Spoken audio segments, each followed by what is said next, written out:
በስመ አብ ወወልድ ወመንፈስ ቅዱስ አሃዱ አምላክ አሜን።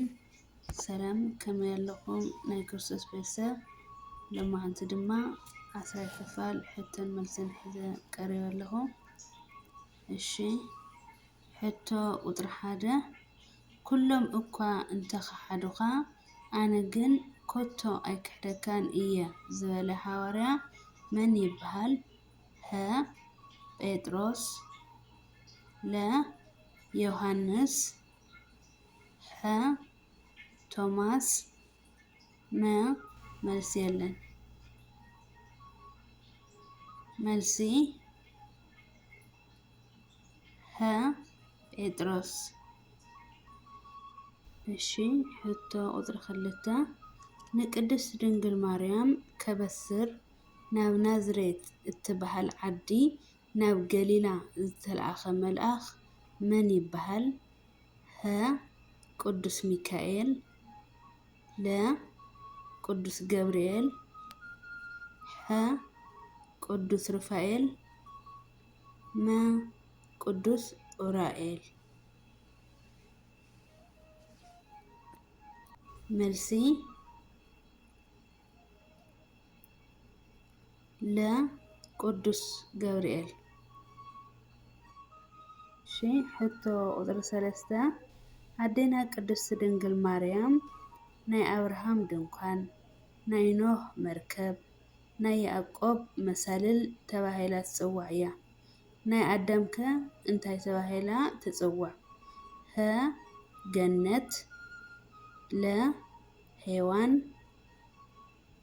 ሐ ተስፋ። መልሲ ሐ ናይ ኣዳም ተስፋ። ሕቶ ቁጥሪ 4 ነቢይ ሙሴ 10 ትእዛዛት እግዚአብሔር ዝተቐበለሉ ቦታ እንታይ ይበሃል? ሀ ሲና በረኻ፣ ለ ኢየሩሳሌም፣ ሐ ደብረ ታቦር፣ መ ቢታንያ። መልሲ ሀ ሲና በረኻ። ሕቶ ቁጥሪ 5 ብ295 ዓመተ ምህረት ኣብ እስክንድርያ ን50 ዓመታት ዝኣክል ጵጵስና ዘገልገለ ዓብይ ዝብል መፀውዒ ዝነበሮ ዓብይ ናይ ቤተ ክርስቲያን ኣቦ መን ይበሃል? ሀ ቅዱስ ኣውሳብዮስ፣ ለ ቅዱስ አትናቴዎስ ዘእስክንድርያ፣ ሐ ቅዱስ ቄርሎስ ዘእስክንድርያ፣ መ መልሲ የለን።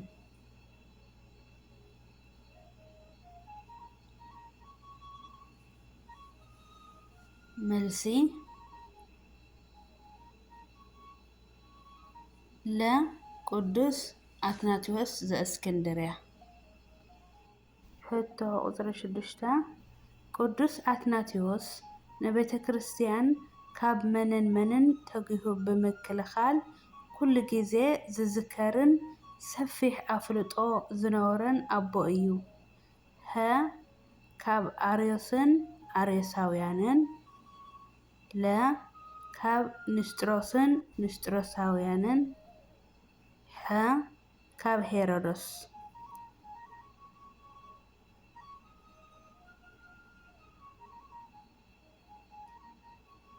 መልሲ ሀ ካብ ኣርዮስን ኣርዮሳውያንን። ሕቶ ቁጥሪ 7 ካብ ደቂ ሰባት ንመጀመርያ ግዜ ንኣዴና ቅድስት ድንግል ማርያም ምስጋና ዘቕረበ መን እዩ? ሀ ቅዱስ ዳዊት፣ ለ ቅድስቲ ሃና፣ ሐ ቅድስት ኤልሳቤጥ፣ መ ቅዱስ ኤፍሬም ሰሪያዊ።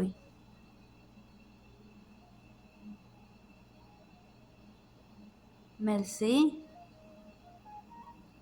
ሐ ቅድስት ኤልሳቤጥ። ሕቶ ቁፅሪ 8 ናይ ጎይታና መድሓኒና ኢየሱስ ክርስቶስ ናይ ስቕለቱ ስእሊ ኣድህኖ ዝሰኣሎ መን እዩ? ሀ. ወንጌላዊ ቅዱስ ዮሐንስ ለ. ወንጌላዊ ቅዱስ ሉቃስ ሐ. ወንጌላዊ ቅዱስ ማርቆስ መ. ወንጌላዊ ቅዱስ ማቴዎስ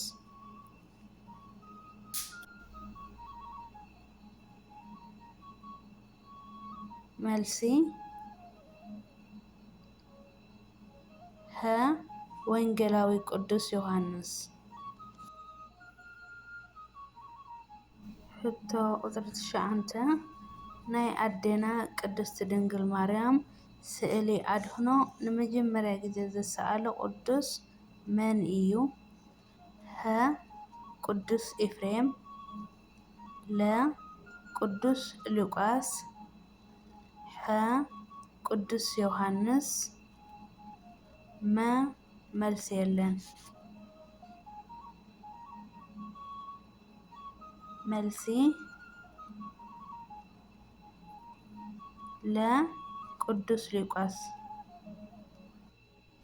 ሕቶ ቁፅሪ 10 ዓርኪ እግዚኣብሄር እናተባህለ ዝፅዋዕ ቅዱስ ኣቦ መን እዩ? ሀ. ኣቦና ሙሴ ለ. ኣቦና ኣብርሃም ሐ. ኣቦና ዳዊት መ. ኣቦና ይስሐቅ መልሲ ለ. ቅዱስ ኣቦና ኣብርሃም ሕቶ ቁፅሪ 11 ናይ ኣቦና ኣብርሃም ኣቦኡን ኣዶኡን መንን መንን ይበሃሉ? ሀ. ኢያቄም እና ሐና ለ. ታራ እና እድና ሐ. ዘካርያስ እና ኤልሳቤጥ መልሲ ለ. ታራ እና እድና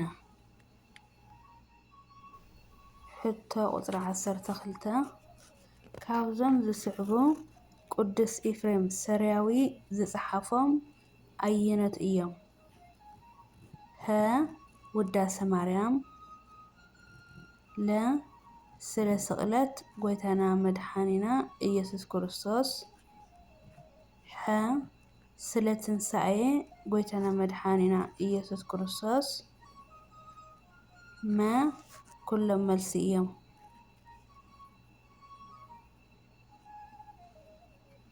መልሲ